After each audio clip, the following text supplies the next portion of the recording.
Getting across the Texas Tech campus can be a challenge, but especially if your transportation is not in top shape. Coming up, MCTV's Elisabeth Herring has the details on a recent event that gave bike riders the chance to make sure their two-wheeled vehicle is ready for the final weeks of the semester.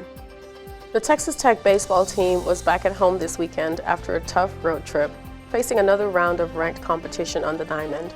We'll let you know how the Red Raiders fared against their latest conference opponent in sports. And some talented student musicians recently held an event to show off skills using only their voice. MCTV's Marisa Sisk has a special look at the group's second annual showcase. This is the MCTV Weekday Update. Welcome to the Monday edition of the MCTV Weekday Update. I'm Ezra Rivera. And I'm Rayan Mingo. The weather this spring has been hit or miss, but when conditions have been warm and dry, it's been a great time for students to get out and enjoy the campus.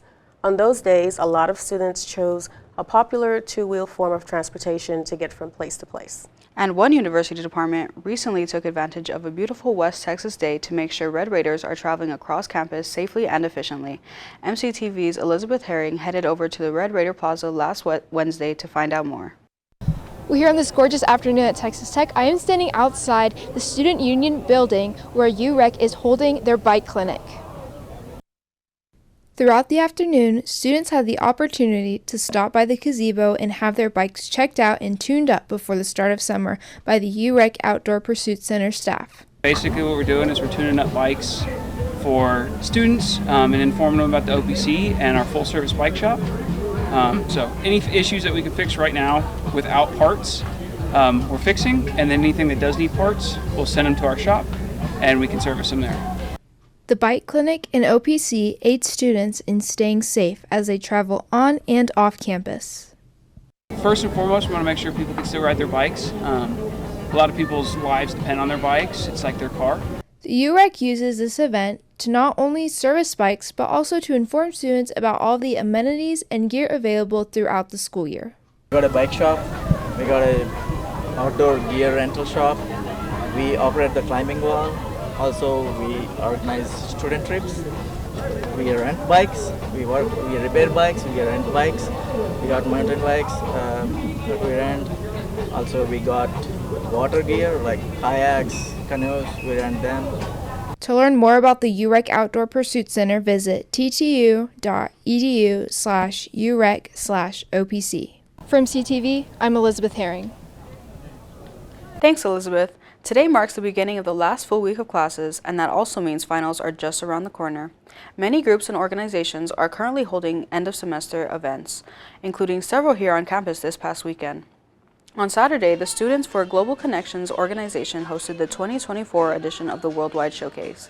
The annual event invites students from all over campus to share their culture with the Red Raider community.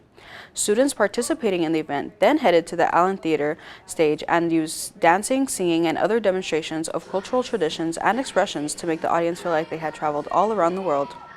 Each individual or group of students was also competing for the chance to win cash prizes during the event.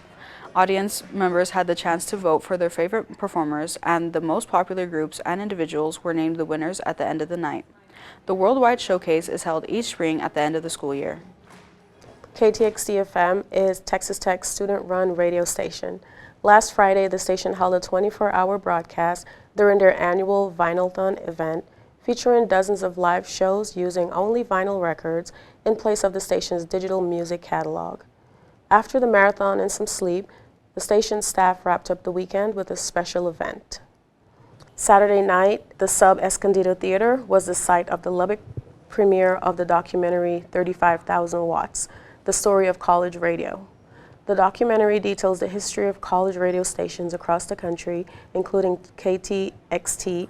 Attendees of the screening enjoyed snacks and drinks during the screening.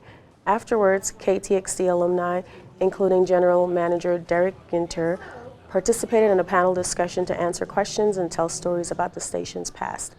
Along with KTXT staff and volunteers, past DJs also made the trek to campus to check out the documentary and reminisce about their time at the station. For more information about the documentary, including information on future screenings and the official trailer, visit 35000watts.com. As the school year comes to a close, many students are working on getting things in order before leaving for summer vacation or graduating and heading into a career. And if taking care of parking citations is on your to-do list, Transportation and Parking Services has a couple of options to help you out. Starting today, TPS is offering 2 alternatives for students to get their parking citations dismissed. The Park Hunger Food Drive is underway, allowing Red Raiders to bring in shelf-stable food items to avoid paying for tickets. The food items must be new and unexpired, and they must also be equal to the value of the citation being dismissed. All of the items collected during the Park Hunger Food Drive will be donated to the on-campus Red Raiders Food Pantry. And if you don't have any extra food to donate, but you do have an unused bicycle taking up space, TPS will take it off your hands during the annual Bikes for Sites promotion. Any bike donated must be adult size, be in one piece, and you must approve that you own the bike. Ownership will be confirmed either through TPS Bikes Registration Database, or you can bring in your bike lock and show that you have the key or combination to remove the lock. 1 bike donation will result in 1 citation dismissal. For more information on the Park Hunger Food Drive or the Bikes for Sites promotion, as well as general information about citations and campus rules and regulation, visit parking.ttu.edu. It didn't feel a lot like spring over the weekend, with temperatures staying in the 40s and 50s most of the day on Saturday and Sunday. The cooler temperatures, along with some rain, made it feel a lot more like fall. But will spring conditions be the norm this week? Weather specialist Elisabeth Herring joins us now in studio with a look at what we can expect for the last full week of classes in the MCTV forecast. Elizabeth?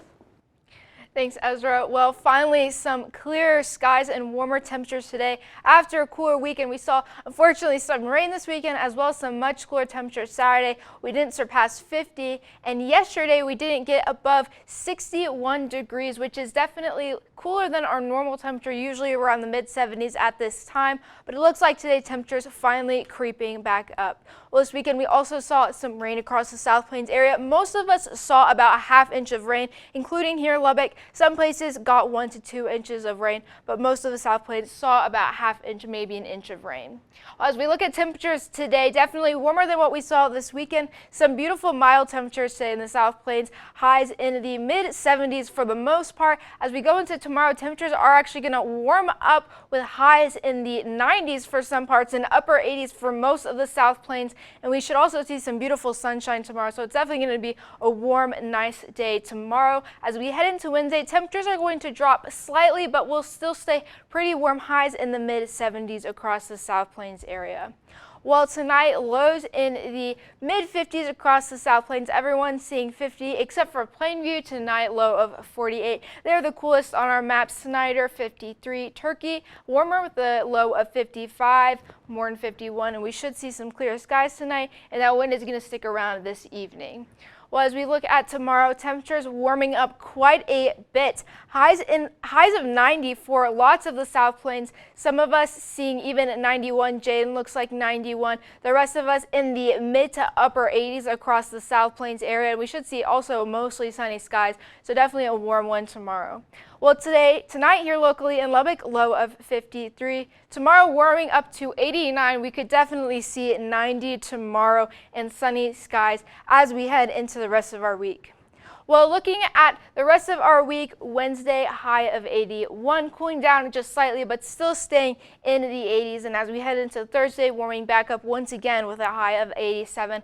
Looking at our weekend, looks like a gorgeous weekend. Friday, high of 84, as well as Saturday. We could also see some wind on those days. Sunday, high of 83. Monday, starting our week off warm with a high of 86 and sunny skies.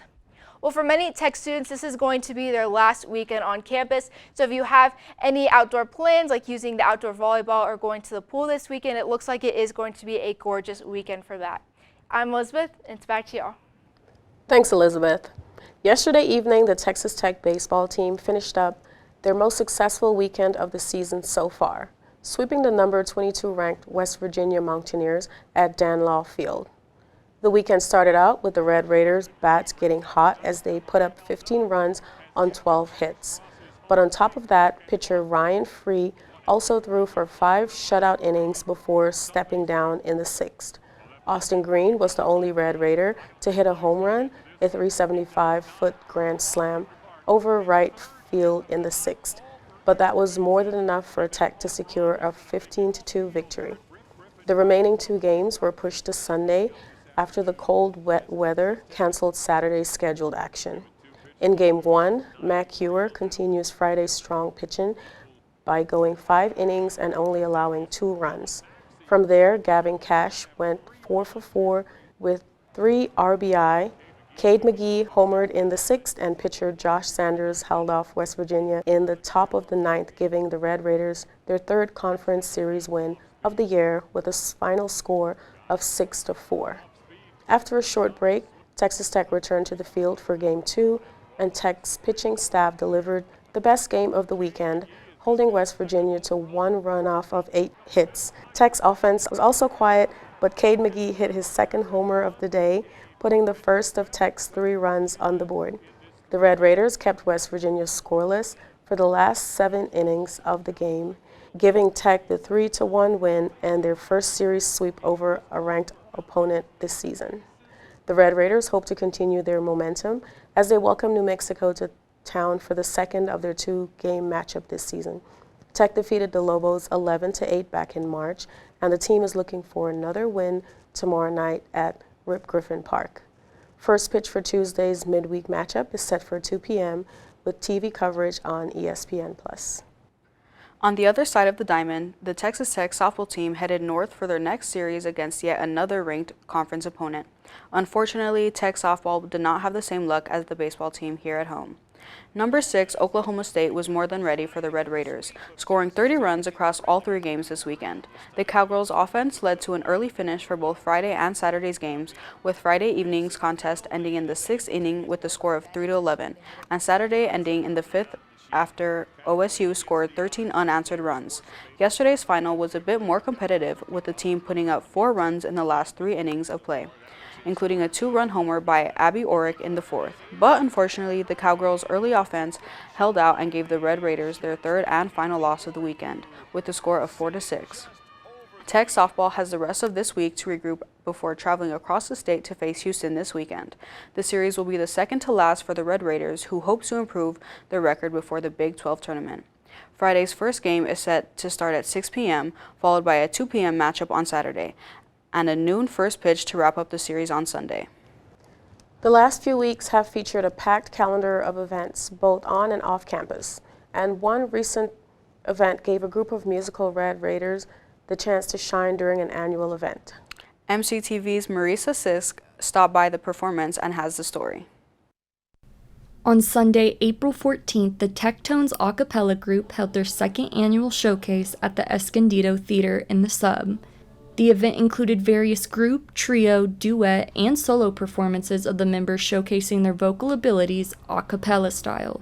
President of the Tectones, Dana Ginigu, described the preparation for the showcase. Throughout the semester or the year, we learn a bunch of songs, and then members of the group have opportunities to sing solos or duets or small groups, and we just show it to the general public for however much we need.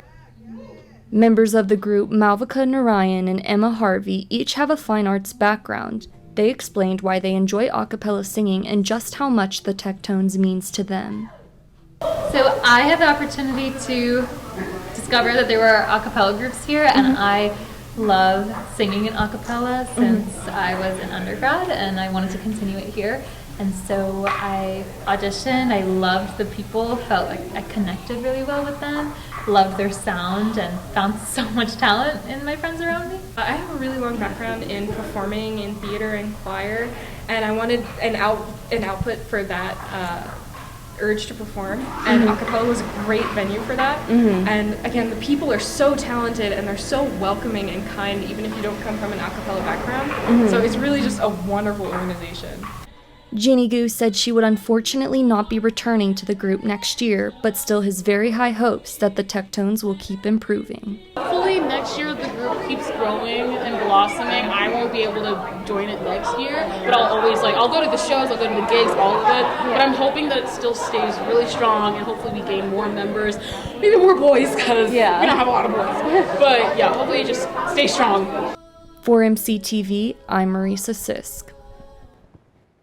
So Ezra, can you believe that finals start next week? I can't actually. It's gone way too fast. I'm a little overwhelmed. How about yourself? I'm very excited. I know that a lot of my peers are planning for graduation, so that's a really big thing to look forward to on top of finals. Just an exciting time. That's all for today's edition of the MCTV Weekday Update. Thanks so much for joining us, and be sure to check ttuhub.net every day for more news. We'll see you on Thursday.